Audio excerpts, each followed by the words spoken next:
Hi, I'm your host, Marsha Florence for Just Dance Talk Show, podcast live. Thank you, ladies and gentlemen, for tuning in. You know, I always tell you we have some very good guests in the house. And I shouldn't say good, but we can tell you right now we have a very heartfelt story and situation that the public needs to be more aware about. And that is the impact of the catastrophic funds that's affecting a lot of Michiganders throughout the state of Michigan and beyond. If you've ever been in an auto accident and a loved one has suffered severely a catastrophic injury, there was and is a fund that was maintaining your loved one's health and welfare. So at this point, with the new bill being in effect, the auto claim industry has taken a turn.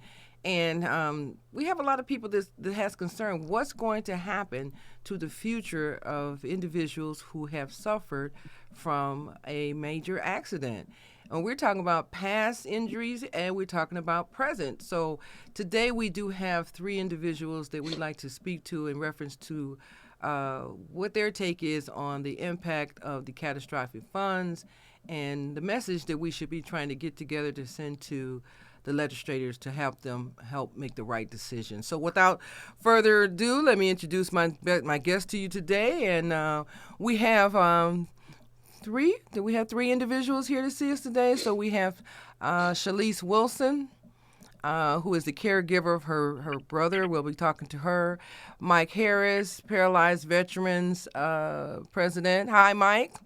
And Devin Hutchings Good afternoon. of CPAN, the president. And so we will actually be talking to these individuals today to get their take on the information about the catastrophic funds. So thank you, Devin, for joining us. Okay. Thank you for having me. And so I'd like to start off with, we'll start off with Devin. So Devin, can you give us a insight on what is CPAN and what's your role there? Yes. Thank you, Marsha, for having me on the show. CPAN is the Coalition Protecting Auto No Fault. We are a coalition that is a consumer protection agency for those that, cover or carry an auto insurance policy. We've been in the fight to protect and preserve the system which we feel is the best system in the nation and that every state should adopt. That takes care of victims that have been catastrophically injured from an automobile accident. And unfortunately, in 2019, with Public Act 21 and 22, they dismantled that system, leaving thousands of survivors from these catastrophically crashes without further coverage and further rehab come 2021.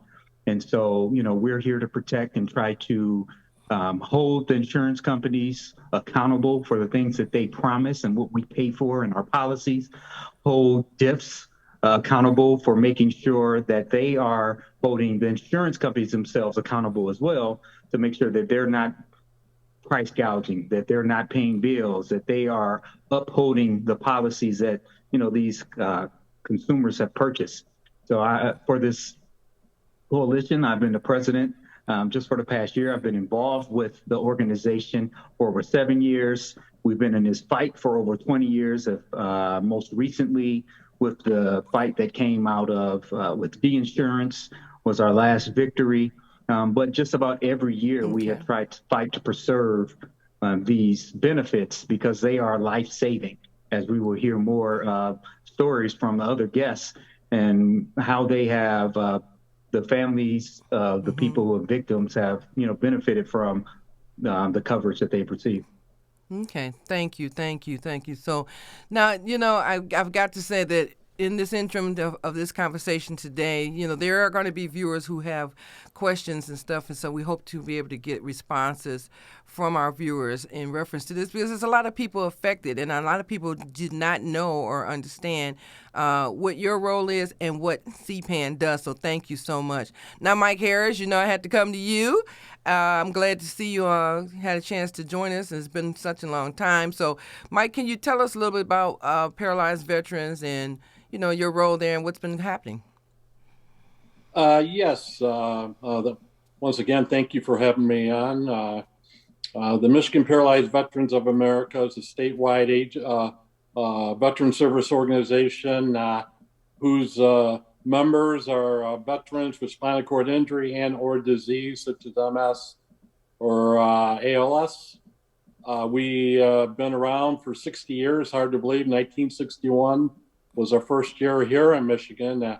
Nationally, we were founded in 1946 after World War II. Our members are all dependent on use of a wheelchair for mobility purposes. So, so advocacy has been a huge component for our organization over the years, ensuring that our members can access their communities without encountering architectural barriers, making sure our members get the benefits they're entitled to through the VA system. And membership for the organization can be either veterans with spinal cord injury that's either service related or non-service related. And my injury was non-service related.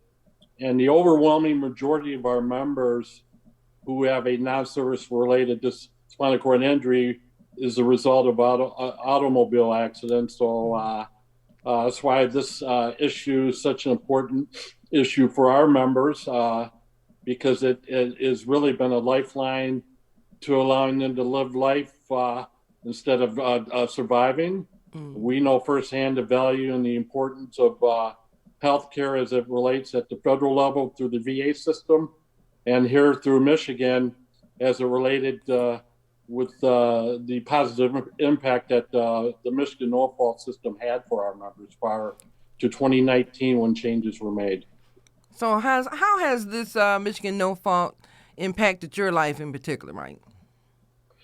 Well, the interesting thing is my injury happened in 1986. I was in a backseat passenger out in South Lyons. The car flipped over. We were on a dirt road.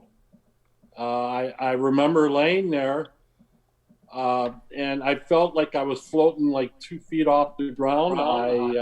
It's almost like when you go into the dentist's office and get a shot of Novocaine. You know how your mouth becomes numb? I felt that way. I remember the driver was asking for me to come and help him, and when I tried to move to do so, I realized I couldn't move. Okay. And so I knew something was wrong.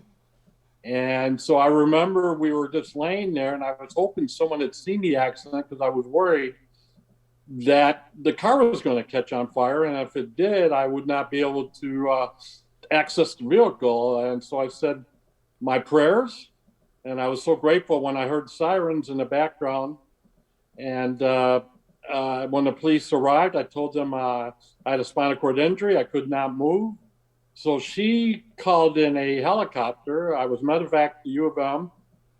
Within 2 hours in the emergency room, I was told by my doctor that I would never walk again. And those words still live with me today. I'll never forget them. I just figured life as I knew it was over, that I would probably spend the remaining days in a nursing home or assisted living type facility, because I really didn't understand the dynamics with the spinal cord injury. And it wasn't until months after my injury that I learned that under the Michigan no-fault, because I thought Michigan no-fault was this basically in an insurance policy that when people were injured and that were, when there was a car accident, no one was at fault. I was not aware of the personal injury protection provision within no-fault that covered my medical care for the rest of my life. It provided the resources so I could live with a spinal cord injury in a meaningful way. It gave me independence. I was able to access my home. I was able to access, convert my vehicle so I could use it and drive it with hand controls. So let me ask you this. So now, Mike, if the change goes into effect, are you still able to do all the things you've done before based on your income, or will you need additional help, or will things shift? Well, I'm blessed that, I don't need attendant care. A lot of our members need attendant care. We've actually had members lose their that service. that they were dependent on. And so you hear the horror stories of people trying to find alternative means to provide that service, and it's very difficult, especially in the times that we live in. And then, you're hearing the stories about the fee structure impacting businesses that we rely on when it comes to durable medical equipment, the rehab services that are provided, and so forth. And I really don't believe the true impact of this law will not be fully understood for years to come as we learn more and more, about that's part of the reason. Changes. That's part of the reason today we need to have these conversations so that individuals who are affected, the families, the client themselves, the legislature needs to hear the stories to see and understand that this is not one family. This is, millions of families, especially within the Michigan areas and beyond. So, it's like, okay, one person say, well, I'm good. I can handle myself, or my family can support me. But there's other people who, like you said, depended on a full group of people to support them in their, daily activities, transportation, and everything. So I want to go ahead and speak to Shalise now. Mike, I'll come back to you. So Shalise Wilson, I thank you for joining us today. And we actually had a chance to capture some video footage of you at a roundtable discussion. So before I ask you a group of questions, Shalise, let's watch the video and see what the impact was. We'll be right back. My brother, Clarence Golden, was injured in an auto accident on February 19, 2008.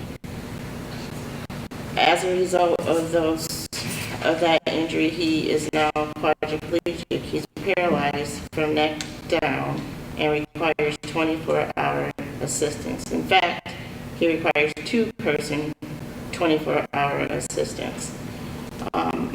From the day that he was injured, I received a phone call at 5:45 in the morning, letting me know that both my mom and brother were in a catastrophic accident. I rushed to the hospital, and my mom had brain injuries, and my brother was unable to move. He had numerous surgeries. It has affected my life drastically because from that moment, everything changed.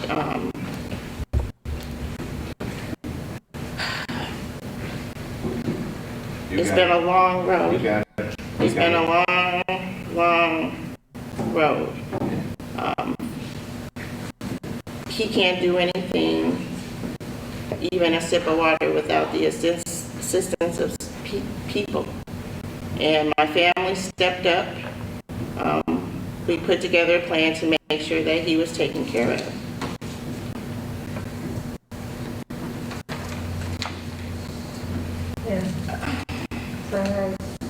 You'll be all right. Yeah.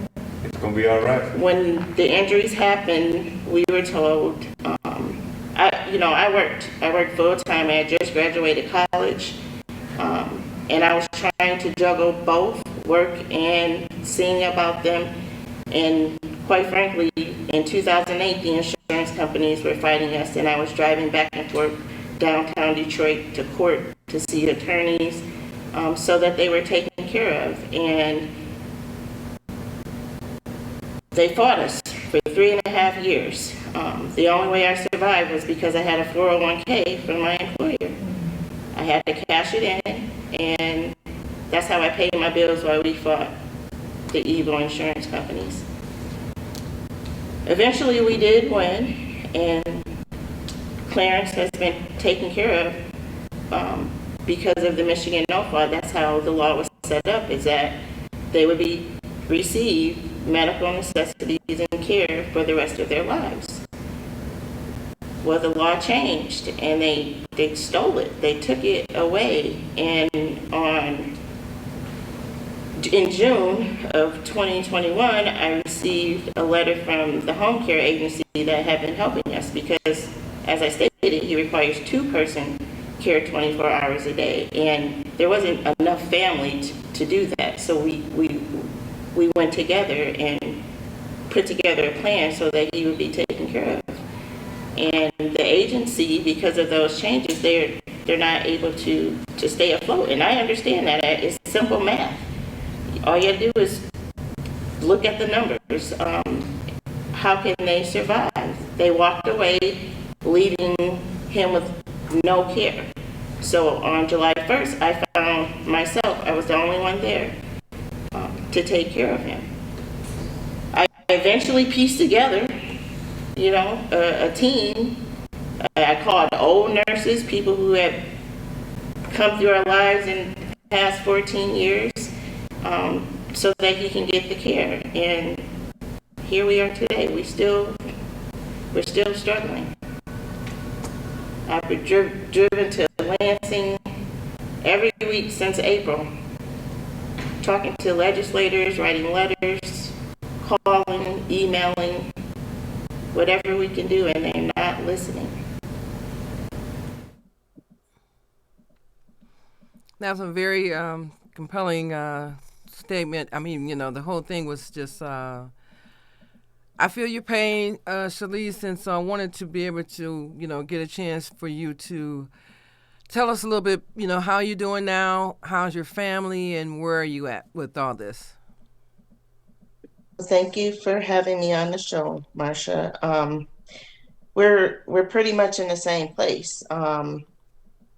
Those changes that went into effect, because the law was changed, she signed the law, or Governor Whitmer signed the law in May of 2019, but there was different phases of that law and when they went into effect. So that last portion that went into effect July 2nd of 2021 affected individuals who had already sustained injuries, like my brother. And quite honestly, I don't see how we'll be able to put it back together without our legislators, our governor, DIFs and the other parties involved stepping up and helping us. These survivors depend on it. I mean, my brother can't function. You know what I mean? The Lord wakes him up in the morning, but beyond that, he can't get a sip of water. He can't get out of the bed without the assistance of someone. And they took that away, and we have not been able to get it back. And where we are today is even scarier because, as you mentioned, the times that we're living in, and now we have to have a revolving door of people in and out who, and I might say untrained people, because when you're quadriplegic, this is specialized care. This is not just cooking someone a meal because they can't, you know what I mean? This is, his life depends on us taking care of him. And we're really in a bad spot right now. It's not just Clarence. There's thousands of people in a really bad place right now. And it hurts so badly to know that the people who we elect to take care, to make these type of decisions on our behalf, can just turn a blind eye and act like as if this isn't happening. I mean, we've been called liars, and there's no reason to lie. These people are not, just the whole process of getting him up and to get in the chair and to go any place is 4 or 5 times as much work as it takes me to throw on something and go jump in my car. So these people are not driving all over the state of Michigan and back and forth to Lansing. I personally have been there numerous of times, literally begging, just because we want to lie. It's because we're desperate. So, Shalise, and we're desperate for people to listen. So, yes, and that's the point of this segment today. I mean, this won't be just the only one. We plan to do more because we, just listening to the three of you gives our general public insight of what has happened and what's to come. But let me ask Devin a question. So, Devin, in your department, I mean, is there anything in particular that stands out? The governor recently requested a refund from the MCCA for every Michigander with the auto insurance. What does this mean for those individuals catastrophically injured due to an automobile accident whose rehabilitation is paid for out of the MCCA funds? This is just another devastating blow to what has transpired with the Public Act 21 and 22. And it was just talked about the last phase going into effect on July 1, where reimbursement rates for post-acute, for home health, for durable medical equipment providers were cut by 45%. And really, it was just an action to get rid of the post-acute industry that thrives here in Michigan. We have the best post-acute services in the nation. That is why, for myself, I come out of the post-acute prior to working where I am now, and I was president of Eisenhower Center, which was a neuro rehabilitation center, and we had serviced those catastrophically injured. In addition to that, we service veterans across the nation, former professional athletes, primarily the NFL, because we have these specialists here in Michigan and the post-acute world to be able to handle those brain injuries that people have dealt with, whether it's coming from active military war or on the field with the NFL players and concussions. We had the specialists. And now this move and change in the legislation has decimated that industry. And that was the first blow. The second blow was taking money from the MCCA fund, which is a fund that us as citizens and drivers have paid into with that assessment fee year after year, and has built up to billions of dollars. That money is there to pay for the care, pay for care for Clarence and many and the thousands of others that are out there. And now we're pulling money from that to refund the citizens, where CPAN, we have been calling action and pointing out the fact that insurance companies, even in the state of Michigan, made $1 billion in profit during the pandemic. Yet that did not transfer over to savings on our premiums. And so the governor's and DIF's response was to take our money from MCCA to refund, not hold the insurance companies accountable for their high premiums, but to take the money we've already paid into. And so I say that's just a further blow. I mean, really, it's a slap in the face to the moms and the families that are out here that have been begging for their voice to be heard, have been begging for a seat at the table, been begging to speak mom to the powers that be, to talk about what is happening to the thousands of people. The old company that is now a client of mine, Eisenhower Center, they have 75 traumatic brain injury patients from automobile accidents. And from July 1, 10 of them have been paid on, and it has been paid on at 25 to 30% of what they normally have been paid on. The other 65 patients that they have in service, because they have nowhere to go, they can't send them to the hospital, they can't send them home, they're not getting paid on. And these are the stories that are not being talked about, and this is, we're thankful for this platform for people to be able to understand why people are fighting to protect this, why there's lives at stake here. And they're just not being treated fairly. Thank you. Thank you so much. Thank you. And a lot of people may not realize or even think about it. In the times that we are now, I mean, it's a lot of accidents happening. When the word accident, you hear the word accident, a lot of hit and runs and stuff.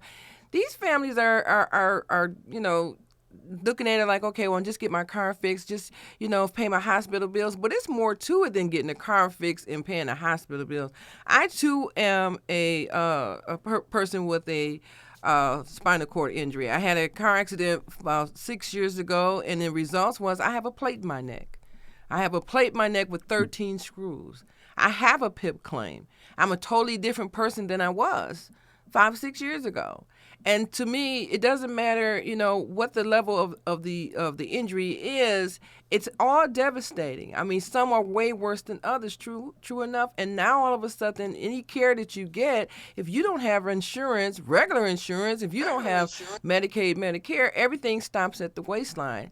I'm hoping that this particular segment here and the future ones that we have will reach the ears of not only the public but the legislators to understand that don't wait till something happens to your own family members to say we should have never done this or we may need to consider this.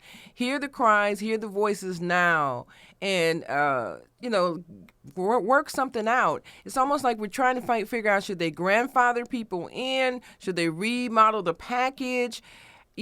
Something's got to give. Something's got to take place. And we just hope that this platform here will help the viewers understand that don't just accept what they have put together as a premium package for you to have a cheaper insurance. It's a trick, and I say trick, it's a trick to that cheaper package insurance claim. It's not in your favor. It's just letting you pay less, but it's more damage if something happens to you in an accident. And that's my opinion. Yes. That's my opinion. So, and I'm very grateful that you three came today to let our viewers get a firsthand a knowledge of what services are out here and the situations that we're currently in. Shalice, thank you, and I appreciate that you allowed us to use the You're welcome. video footage of that roundtable discussion. And, we will go into it a little further at another time. Mike Harris, it's always a pleasure to see you. Okay, and Well, thank you. yeah, and PVA does a wonderful job, but we know that you guys are affected by this wholeheartedly, so we'll have you back to give us more insight on how your agency is working with this issue on the table. And Devin, will you come back and join us? Oh, definitely. Okay, I mean, I know you got more to tell us. Okay, we know you got more to tell us. And are you involved with another agency too? What is it? Beyond? Let's say Beyond the Impact. Yes.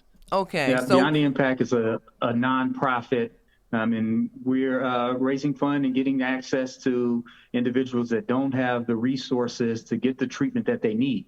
And so our primary focus right now is veterans getting into treatment that they need, whether it's substance abuse or behavioral health abuse, and also youth that are suffering. There's an increase in those areas right there, and we want to make sure that we're there and having the resources for individuals. All right. Well, we'll have you come back and give us some more information on that. And ladies and gentlemen, thank you so much for joining me. Thank you. So hold one second and Thank you. let me tell our viewers. Well, ladies and gentlemen, you know who I am. I'm your host, Marsha Florence. Our Thursday resource information is to make sure that you are aware of the situations that are going on in your state, okay, your city.